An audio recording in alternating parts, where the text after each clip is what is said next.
So I just wanted to make a quick update on the smoothies that I made, on the smoothie that I made yesterday. It is right here. You can see that I've kind of drank a little bit of it anyway, and it's so good. So yesterday I put the lemon in. I think I put about 5 teaspoons of lemon juice. I used the teaspoons just because it was still kind of frozen when I got it out and I was ready to use it, and there was like a little gap in the lid where I could just like spoon the lemon in through, because I was too impatient to wait for it to defrost. So it's like, okay, I'll get the lemon in there now and then put it in the fridge so it can defrost overnight and then drink it in the morning. And it's really, really good. The lemon made it so much better, like I thought it would, because I really like lemon and I really like, you know, the whole citrusy smell and that kind of smack you get, you know, when you have a drink and you're like, yeah, that's what you get from lemon. So, and I have it in, I didn't say this before, but I've got it in this bottle instead. One, because it's bigger, because for some reason, somehow, I have no idea, but all the smoothies that I seem to make before have all randomly, for some reason, been 750, is it 750 millilitres or 75? No, 750 millilitres and 75 centilitres, right? Yeah, I think, because I always get those two confused, because I think they do it really weird here, and then it's 0.75 litres, 75 centilitres and 750 millilitres. So yeah, I put it in that just because it's bigger, and I used to use the clear water bottles, you know, the 500 milliliter ones, but every time I used that, I'd always run out of space or there'd be too much, and I'd have to leave it in the jug or whatever in the fridge overnight, and then it'll always have like some kind of film on top of it where it's gone like really thick and dark, and yeah, it's just not very appealing. So I've always ended up throwing it away, which is obviously a huge waste. So yeah, I got the bigger bottle so then I can fit it all in, then drink it all in one go.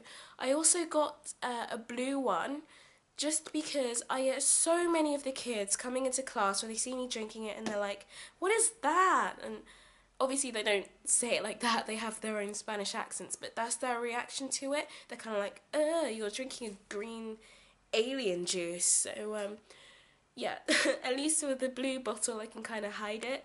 For some reason I have so much energy today. It's like, it's 10 to 9 and I'm probably gonna be really late because school starts at 9 and here I am making a YouTube video.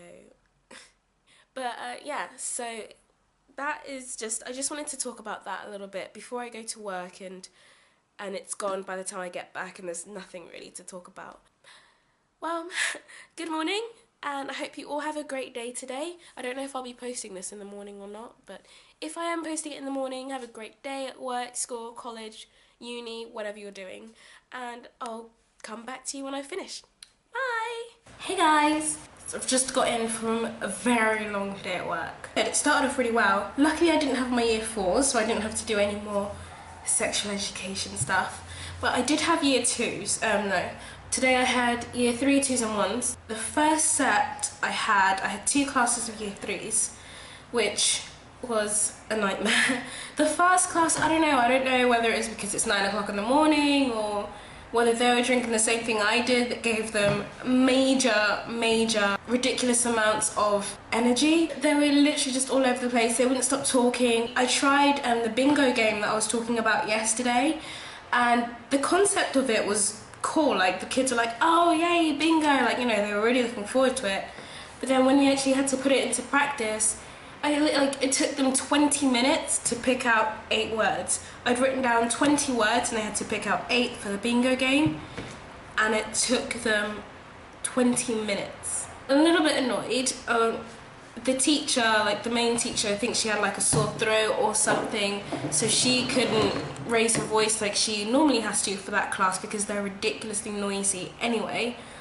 So yeah, the game, it went alright. The kids do like when they do games, and I know this with all years because I always have teachers coming up to me saying, oh, I want to do this game, I want to do this game.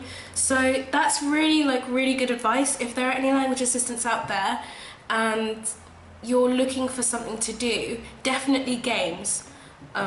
That's in the case of like the teachers expect you to start planning lessons. Like, the teachers plan the lessons in my school and I just help with the pronunciation of some words or whatever. The second class of year 3s that I had were a little bit better, except for the fact there was this one boy who was really trying my patience, because I had to go through that whole vocab sheet that I showed you, the one that had like have and all of that stuff. I'll probably show you later, but yeah, so I had 2 by 2, so there was one sitting in front of me and one sitting next to me, and we had to repeat the words that were there, and then I'd correct it. I don't know who told this kid he was funny. I said a word wrong. I said escribir instead of escribir. And he was like, teacher, you said escribir. And I was like, well, I didn't say escribir. And he's like, yeah, you did. And I'm like, oh, whatever. You can't even pronounce the word nervous, mate. So, he was getting on my nerves. The whole class, like... After that, I had year 2s and we were doing art. See, this is the thing. The year 2s and the year 1s are my favourite. I have no idea why. Maybe because they actually want to learn it, because everything is new or newer to them. So they're like, oh wow, and then we have to do this, and then we do this, yay, and stuff like that. Although I say that, but I only teach them art. I don't get to teach the year 2s and year 1s science, so they may be different, and they may just be excited because it's art and they get to colour and cut and stick things and all of that. So, But yeah, the year 3s and the year 4s. The year 4s aren't that bad. They're quite alright. It's just the year 3s. And I was talking to the teacher who teaches both year 3 classes, and she's like, they've been like this ever since they first started the school. There's no other year that's as naughty and as talkative and as slow as them. So yeah, I don't know. I think it's just them as a collective. There are a few, maybe like 10 between the 2 classes, who actually enjoy the work and who will sit there and wait for the teacher to give them instructions rather than jumping on each other or doing kind of silly, stupid things that kids do anyway. So yeah, those are the classes that I like, the year 2s and the year 1s. We were doing quite a lot on Halloween, which is really fun. I got to teach them things like pumpkin and witches and mummies because it's Halloween time. So we were going through a lot of that vocabulary, which is great because I showed them a picture and they try like desperately to say it, and like, yeah, you don't know it, honey, like let me explain it to you. And they're so eager, and that's something that I love, like in all of them. They're just so willing to learn everything, so that's definitely a plus. And for anyone who has 5 to 8 or 9-year-olds, make learning fun for them, because what I've learned since I've been here is that the more fun you have teaching them, the more fun they'll have. For instance, I'm a big kid, and we had like loads of songs on YouTube and stuff, like singing songs about Halloween, like the really simple ones like lullabies and stuff. Although they weren't lullabies, they were just songs about Halloween. But it's like 5 little pumpkins sitting on a wall, and woo, the wind came and blew all the lights out and stuff like that.